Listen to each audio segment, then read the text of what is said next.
इसलिए कहते हैं बीबी को ज्यादा नहीं डांटना चाहिए। एंड देखना गाइस। आज के बाद मैं तुम्हारे साथ कहीं नहीं जाऊंगा। अरे बेटा क्या हुआ? रोड पे इतनी तेज चलती है, ऐसा लगता है मैं इसका पीछा कर रही हूँ। मेरी आदत है तेज चलने की। बस अब से मैं तुम्हें जब भी देखूं तो मेरे सामने स्लो चलना तुम। ठीक है। अरे बेटा तू छोड़ इसे, तू जैसी चलती है वैसी चल। बहू खाना बन गया? हाँ बन गया, मैं आपके लिए खाना लाती हूँ।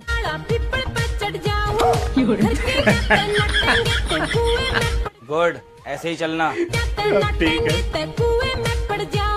ओ भाई मैं सो खाऊं तेरी सिर की तेरे तय कर वाह, एंड देखना ये हुई ना guys। नजाकत वाली चाल। अरे कायनात कहाँ हो? जरा टंकी खोल दो, मुझे दिख नहीं रही है। अरे कहाँ रह गई? जल्दी आओ यार। अरे जल्दी आओ, मेरे मिर्चे लग रही है। कहाँ रह गई? तुम ही तो बोलते हो नजाकत से चलने को, तो अब मैं हल्के हल्के आ रही हूँ।